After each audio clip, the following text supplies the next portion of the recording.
llevar un saludo a todos ustedes que están conectando pues para esta formación de líderes según el programa que se nos había asignado. Bueno, antes de empezar, unas observaciones.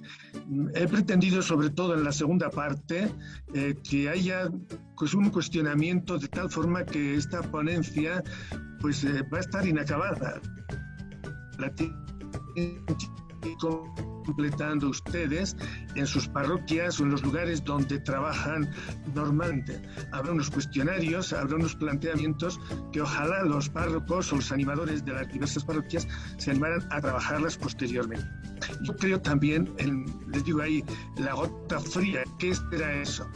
Bueno, pues es un fenómeno atmosférico que en nuestro país se da con relativa frecuencia allí en septiembre.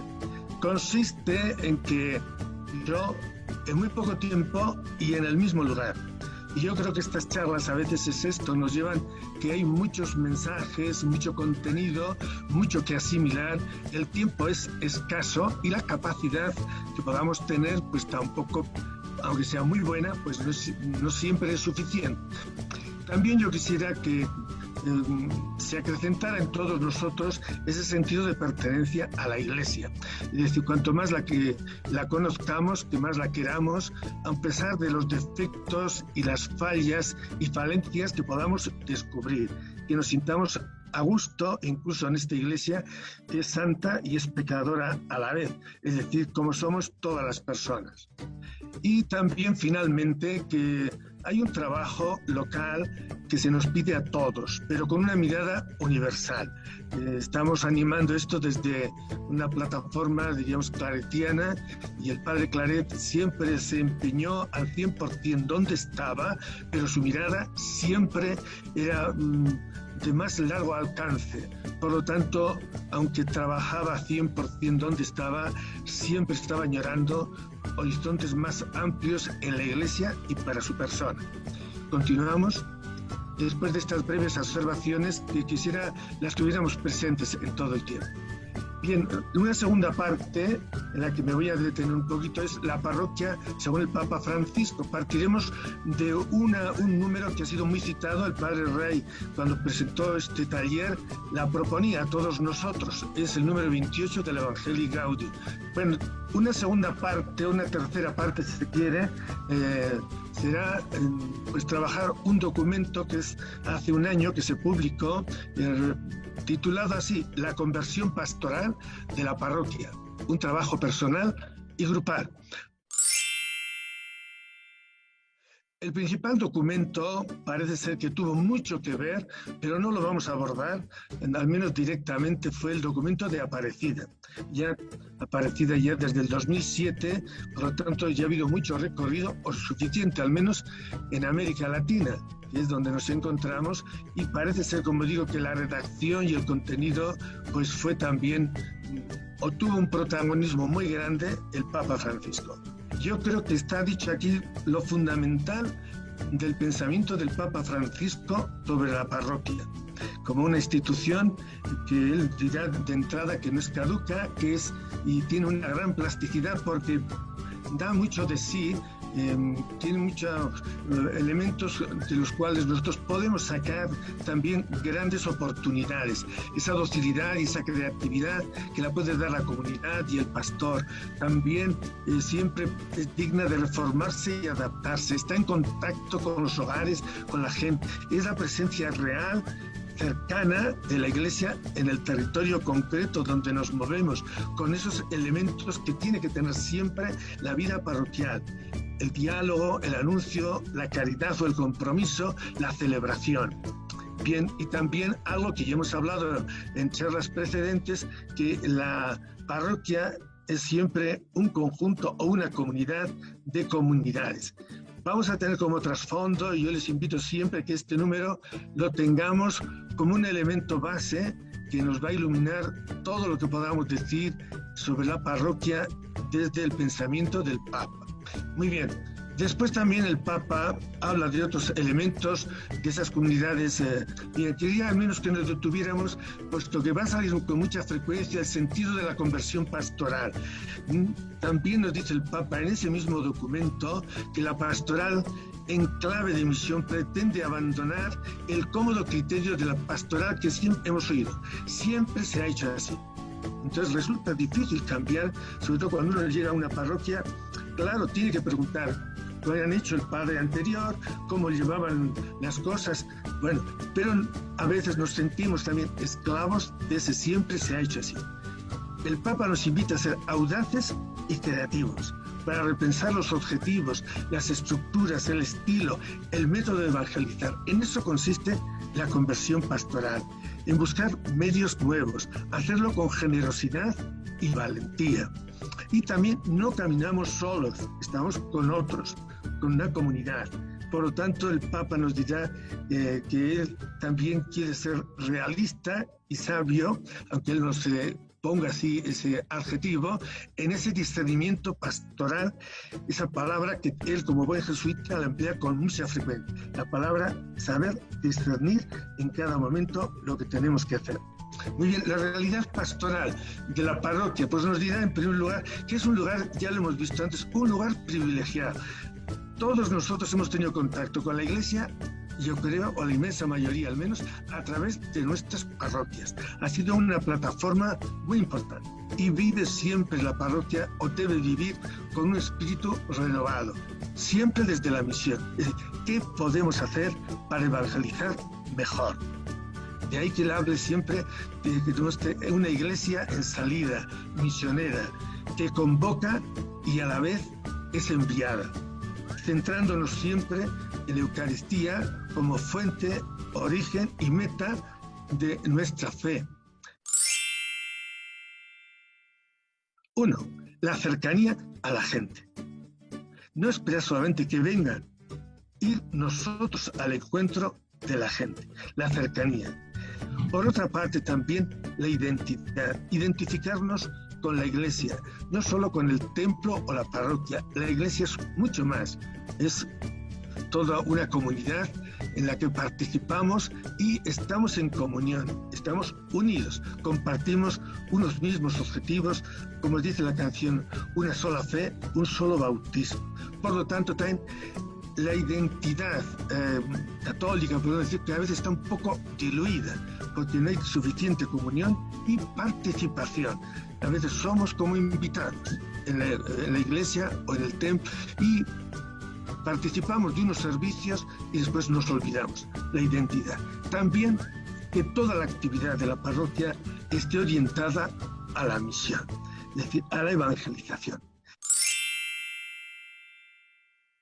Muy bien, otras aportaciones explícitas. En primer lugar, ya lo dice el número 28 de la Evangelii Gaudium, la parroquia tiene una validez permanente, no es una estructura caduca, es capaz de reformarse, de adaptarse a los lugares, a los tiempos, a las personas. También apela a todos nosotros que somos responsables de la comunidad parroquial, no solamente el párroco, toda la comunidad. También vamos a enumerar ahora simplemente algunas reflexiones prácticas. Invita a todos a superar el clericalismo, es decir, que el laico no aspire a clericalizar las cosas y que el clérigo no intente también clericalizar a los laicos. Por lo tanto, que cada uno en su puesto haga el aporte necesario a la Iglesia, a la comunidad. Es cierto que ha crecido la conciencia de la identidad y de la misión del laico en la Iglesia. Todo esto también a nosotros, la inmensa mayoría de los que están ahora siguiendo esta ponencia, pues son laicos. Por lo tanto, diríamos, todos debemos recuperar esa vocación que ha nacido desde el bautismo y incorporarnos de una forma más consciente, más responsable en nuestras parroquias.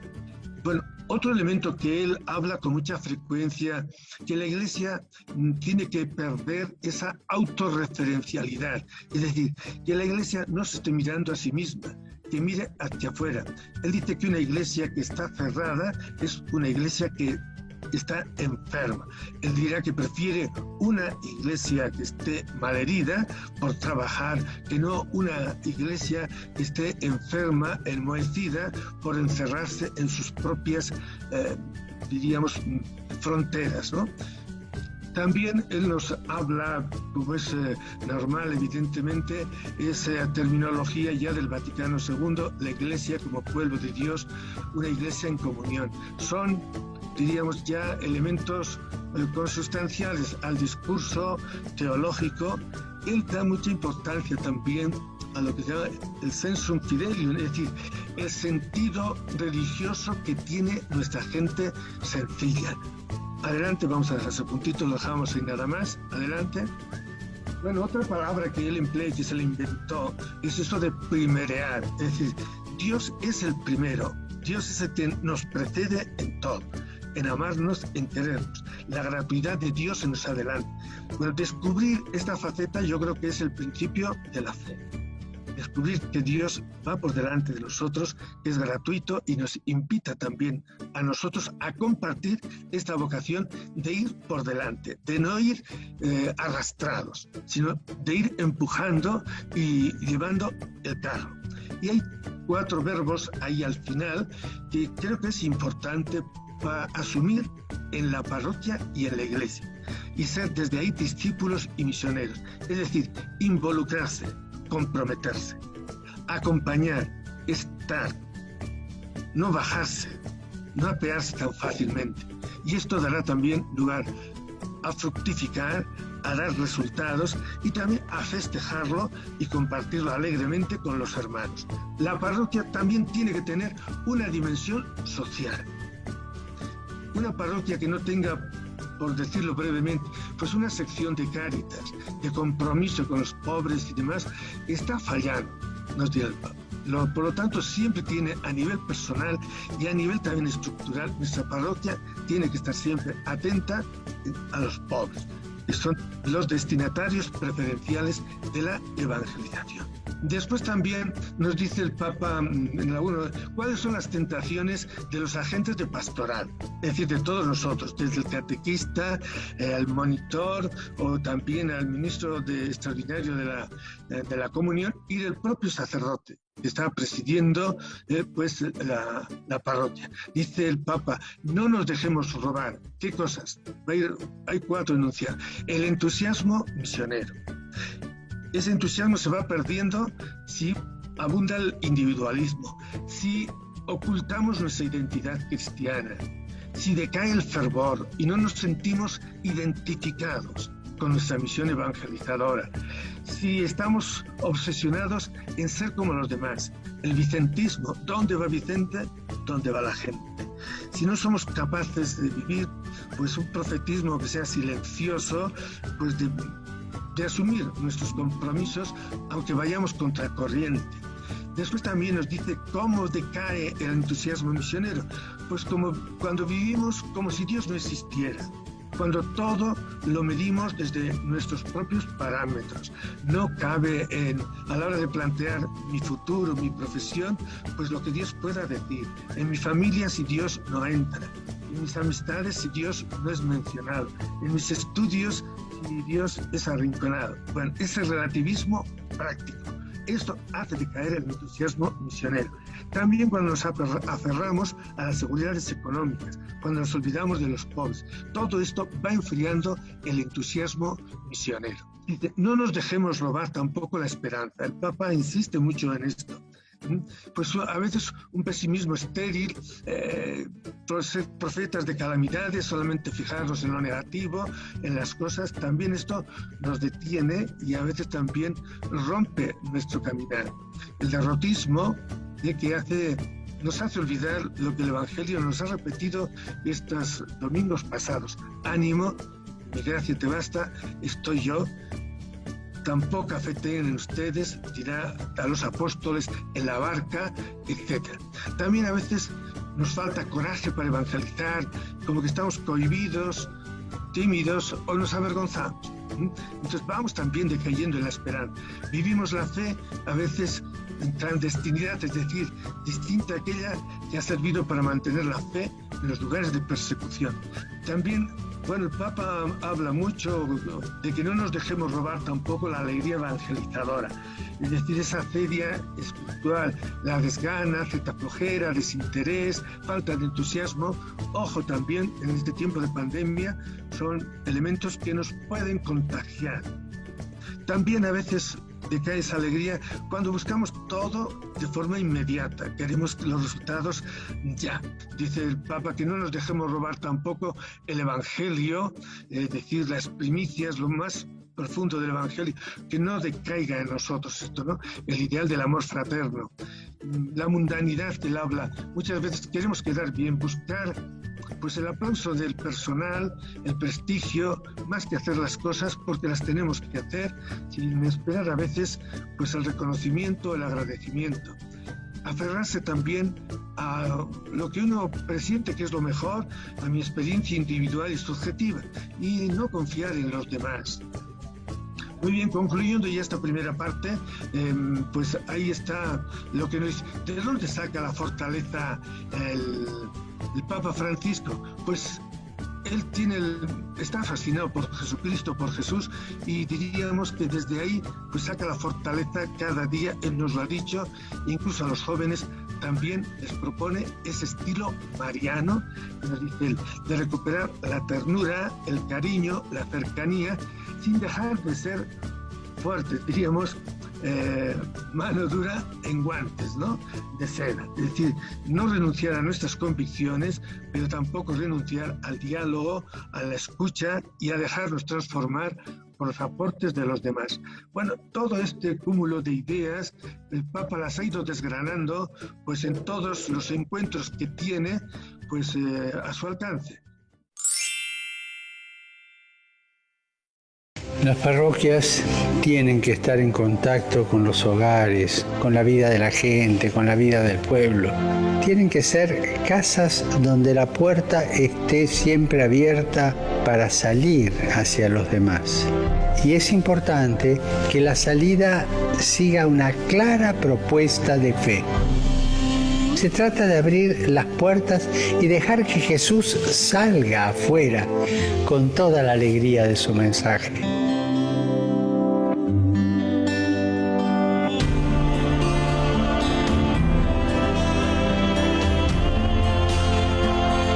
Pidamos por nuestras parroquias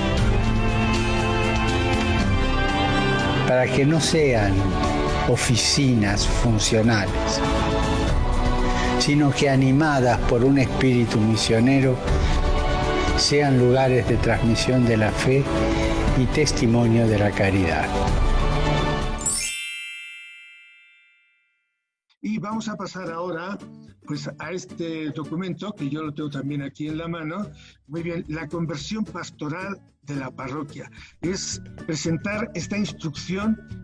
Bien, el primer capítulo de esta instrucción nos ofrece primeramente el objetivo, que es como una especie de reflexión y una invitación a una reflexión y renovación creativa de la parroquia. El primer capítulo parte de este principio, que es encontrarse con Jesús. Es decir, tenemos que partir de una experiencia de fe. No es una ONG, la parroquia, no es la OTB, no es una institución educativa, aunque comparta también elementos educativos, evidentemente no es un centro de salud, aunque también genere salvación, etc. Por lo tanto, diríamos que la experiencia de Jesús, de que Él es nuestro Salvador, que su Evangelio, la oración, los sacramentos, la palabra, todo eso son elementos que nos hacen cultivar la fe. La pregunta la tienen ahí. Desde mi experiencia en mi parroquia, ¿el encuentro con Cristo ilumina la vida de la parroquia de verdad? Bueno, les dejo ahora un minutito de silencio para que lean ustedes el contenido. Dejamos esa lectura, la pregunta también para todos. ¿La misión en mi comunidad parroquial de verdad es lo que nos mueve?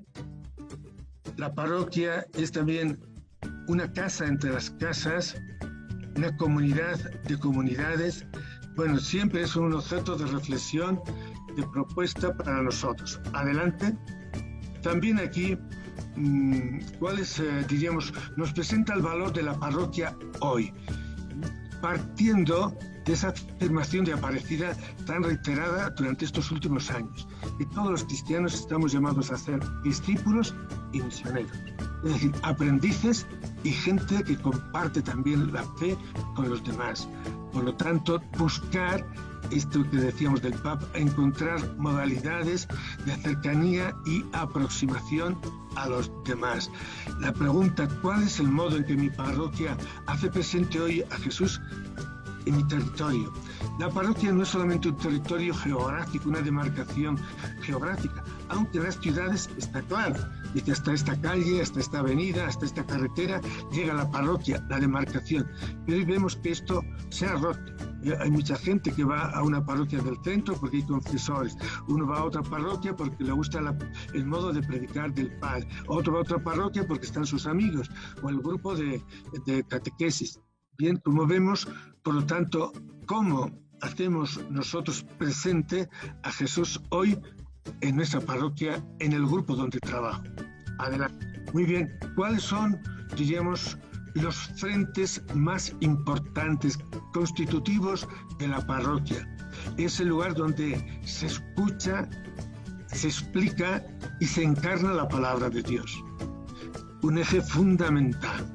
Otro también, la Eucaristía. Dejamos ahora un poquito de lectura para que ustedes hagan capítulo 5 y 6. Muy bien, se nos invita a nosotros también a hacer una definición de parroquia, dejar las definiciones que otros puedan dar, es decir, ¿qué es para mí la parroquia? Ahí aparece otra presentación del número 27. Yo trato de hacer una definición personal. Definir es poner límites a los conceptos, a las ideas, es poner el marco al cuadro. A todos nosotros se nos invita también un poco a ver qué es para mí la parroquia y tal vez qué debe ser, ¿verdad? Bueno, seguimos con el capítulo 5 y 6. También se insiste aquí para que las cosas tengan una gradualidad, una guía pastoral y que vayamos avanzando, pues que haya una mínima programación de las cosas, una evaluación de la marcha también de la vida pastoral. Si no hay un plan pastoral anual, un objetivo que nos marquemos todos, pues cada uno va a ir haciendo lo que buenamente pueda. Nos introduce este capítulo en la estructura parroquial. Bueno, a partir de este capítulo, yo creo que la instrucción pues pierde algunas cosas y se deja llevar mucho pues por el derecho y diríamos como que pierde fuerza en la instrucción y repite lo que ya tenemos. Yo creo que esta última parte de la instrucción me parece menos creativa, nos ofrece menos pistas, ¿no? Porque se atiene a lo que ya hay. Bien, ¿quiénes son los elementos así, los agentes pastorales que hay en una parroquia? Pues aquí hay una enunciación de todos ellos. El párroco, que lo nombra el obispo, y lo propone, en los casos de los religiosos, de los claretianos, el superior provincial. Lo propone, pero tiene que presentarlo también al obispo, que es el que nombra a los párrocos, ¿no? Es el que anima y es el último, diríamos, eslabón del servicio de la parroquia. El administrador parroquial, apenas existe esta figura. Diríamos que cuando no hay todavía párroco oficial, pues existe un administrador de la parroquia hasta que el obispo designe un obispo ya fijo. Otra también que se empieza a escuchar, todavía no mucho, porque es un latinajo, una encomienda insólito. ¿Qué significa? Pues que una parroquia o una zona se lleva en igual por 2 o 3 sacerdotes, que son, diríamos, como párrocos a la vez. Bueno, esta figura de encomienda insólito no está muy extendida porque la Iglesia y el derecho siempre pide que haya un primus inter pares, es decir, que haya un responsable siempre una cabeza. Esto la Iglesia es muy jerárquica. Y bueno, pues, pero de todas formas existe esta figura. El vicario pastoral, que diríamos es el sacerdote que, no siendo párroco, pues ejerce algún servicio en la parroquia. Bien atiende un área específica, por ejemplo, los jóvenes, los mayores o las catequesis. Entonces diríamos a estos sacerdotes que están en la parroquia, se llama todos vicarios. Los diáconos permanentes, esta figura existe en algunos lugares, sobre todo donde no hay sacerdote. Muy bien, las personas consagradas. No se da mucha relevancia en esta instrucción a los religiosos, que con sus carismas aportan una riqueza especial a la Iglesia. Eso sería. Y los laicos, la mayoría de la comunidad parroquial, en virtud del bautismo y de los sacramentos de la iniciación cristiana. Y finalmente, pues otras encomiendas que suele haber ahí, sobre todo los ministerios pues instituidos. Uno que ha querido potenciar el Papa ha sido el del catequista, darle la categoría de ministerio. Bueno, cuando decimos que uno es ministro de algo, queremos decir que hay una continuidad. No es uno catequista un año y lo deja. No, si es un catequista de Dios, pues lo tiene como una vocación, un servicio permanente. No, hoy sí y mañana no. Diríamos que un catequista que tiene algo de recorrido da más calidad a su servicio. Muy bien. La pregunta, ¿cuáles de estos agentes pastorales están presentes en mi parroquia? Basta observar, ¿no?, cómo se vive la comunión entre los distintos agentes pastorales que hay. Muy bien, dejamos la lectura de este capitulito para que lo hagan ustedes. Yo me callo, leen con calma el texto y también la pregunta. Muy bien, la pregunta, como vemos ahí, es decir, en la diócesis aquí de Cochabamba, pues hay varios ministerios ya instituidos laicales que no existen en todas las parroquias. Por ejemplo, el ministro extraordinario de la comunión, es decir, el que atiende también a los enfermos, el que lleva la comunión. Pues esto hay, pero diríamos no se está renovando tanto este servicio, está en manos de personas mayores. El proclamador de la palabra, lo mismo diríamos del canto litúrgico, acomodado a los tiempos, a las celebraciones, si es de jóvenes, si es la misa, diríamos, central del domingo, etc. Los catequistas, los ministros de la solidaridad, de Cáritas, etc. Bueno, todos estos elementos son los que dan riqueza y pues a nuestro servicio pastoral. Ojalá hubiera muchos en estas parroquias. Estamos avanzando en cosas conocidas ya porque se ha abordado en las sesiones anteriores, pero esta instrucción vuelve a insistir en ello. Que en las parroquias haya un consejo de asuntos económicos. En nuestro programa de este año está el tema del Consejo Pastoral Parroquial, que se ha propuesto pues en el plan de seguimiento que ha presentado el Padre Ray. Insiste ahí, finalizando casi la instrucción, presenta otras formas de corresponsabilidad en la cura pastoral. Que existen, por ejemplo, capillas, son atendidas a veces por religiosas, capillas que están en un colegio, a veces en un centro sanitario. Bueno, pues son plataformas que la Iglesia, en su creatividad, ha ido ofreciendo. Algunos con mucha historia, ermitas, en fin, lugares de encuentro, donde se comparte la palabra, también se celebra pues, la Eucaristía, también o el sacramento de la reconciliación, etc. Muy bien, hay otra pregunta también que queda para que ustedes posteriormente en sus parroquias las puedan ir trabajando. Y ya el último prácticamente capítulo, el 11º, que habla, bueno, cómo es el sostenimiento económico de las parroquias. El Papa dice, ojalá no se cobrara por ningún servicio, ni la misa, ni esto. Bueno, ¿qué nivel de conciencia tiene nuestra gente? Aquí ocurre, pues en Bolivia, pues una persona que ponga una misa a sus difuntos, si le dijéramos que la voluntad, bueno, pues de acuerdo, pero diríamos, si no hace un aporte, pareciera que la misa tiene menos valor. Para ellos, pues tiene que tener una contribución. Le parecerá mucho, le parecerá poco, pero en definitiva, el sostenimiento de la parroquia, el sostenimiento de los mismos edificios, de los padres, cuando no tienen otros ingresos, En fin, pues todo esto tenemos que ser responsables y serios también, porque toda la infraestructura, todos los agentes de pastoral, pues a veces tienen sus familias y tienen sus necesidades.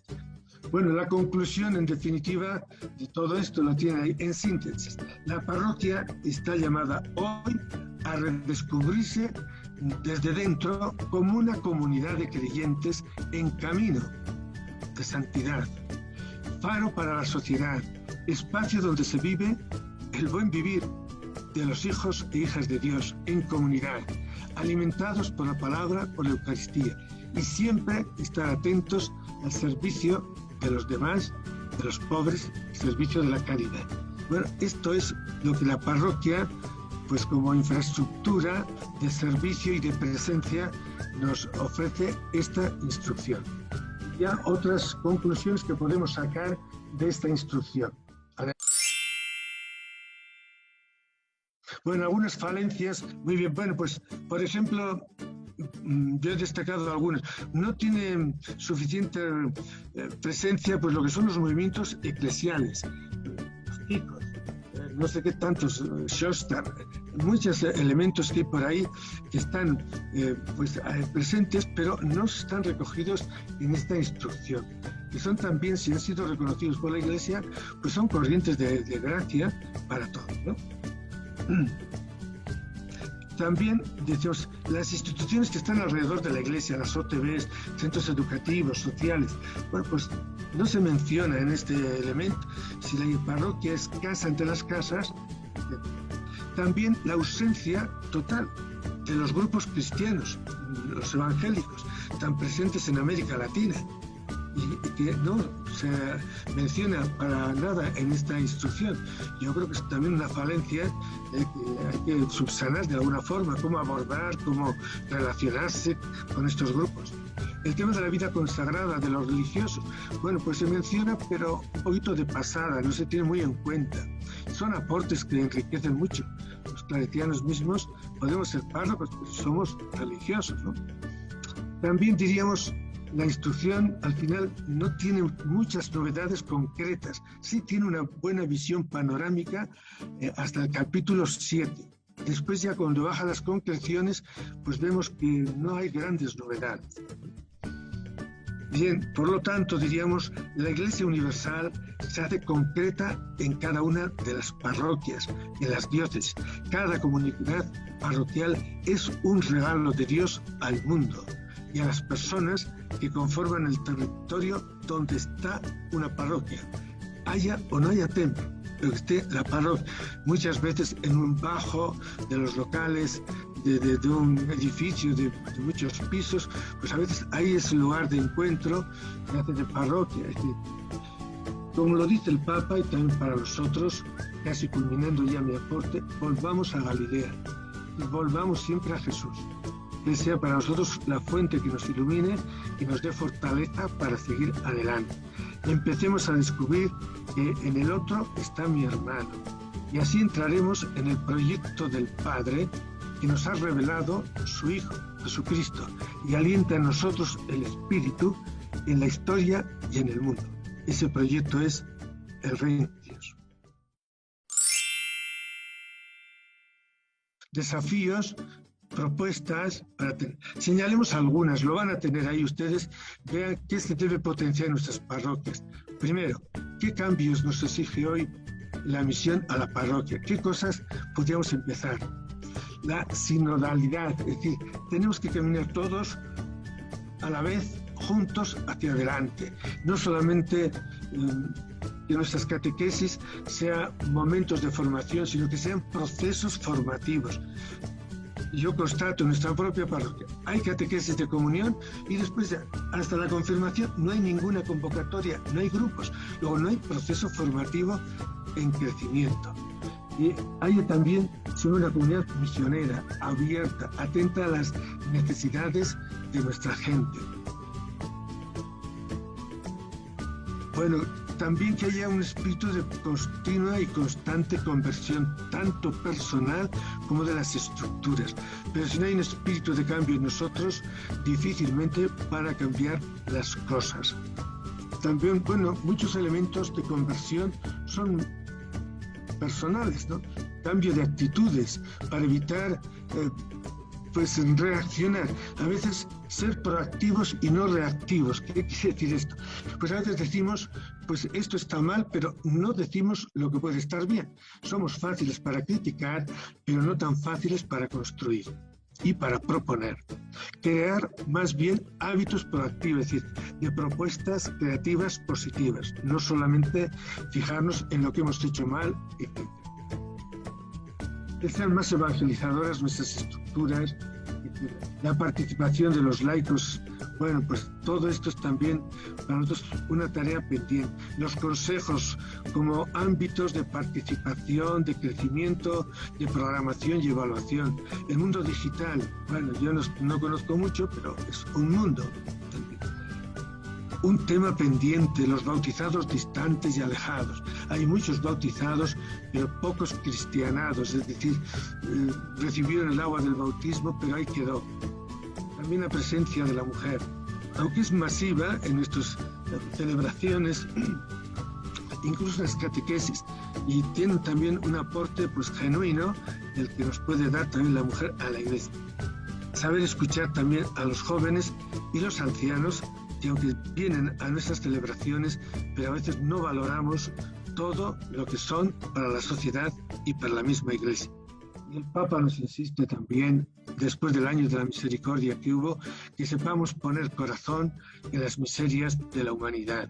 Que la iglesia sea también como un hospital de campaña, nos decía el Papa. Pues que sepamos también que hay ámbitos de perdón, de reconciliación, que nos brille tanto la enemistad o el rencor, sino más bien pues que sepamos disculparnos las deficiencias que podamos tener. El decálogo de la parroquia. He extraído frases de la instrucción y después, ¿en qué medida se da esto en mi parroquia? ¿Y en qué medida debo yo también potenciar o crear cosas nuevas? Dale, Padre Ray, al cuadro siguiente. Muy bien, ahí tienen el decálogo de la parroquia. Son frases de la instrucción. Es decir, ya están, tal vez de alguna manera en la parroquia, pero ¿cómo fortalecer? Ya están, tal vez, pero ¿cómo fortalecer? O cómo suscitar novedades desde esa frase que está ahí a la izquierda. Son 10 frases extraídas, por lo tanto, pues decimos, la parroquia es cuna de ministerios y servicios. Bueno, ¿qué tenemos? Pues en mi parroquia hay monaguillos, pero no hay ministerio de música, o hay mucha improvisación en el tema de música. O el catequista, tenemos que reforzar y formar, incluso explicar qué queremos decir con el ministerio del catequista que el Papa nos ha propuesto. Escuela de formación, ¿qué formación se está dando? ¿De qué programación? Qué valor? Bueno, hay 10 frases que nosotros podemos completar con nuestra creatividad pastoral, nuestra atención a las necesidades de cada lugar. Con esto, en principio, daríamos ya, bueno, esto yo lo he sacado de internet, tienen ahí como un árbol, un abstracto, hay un esquema, diríamos, de la estructura de la instrucción. Muy bien, y yo creo que con esto daríamos ya por mi parte, después de cansarles un poco, pues espigando lo que el Papa nos ha dicho, y también en este último documento, que como digo les invito a que lo lean, lo reflexionen y lo compartan.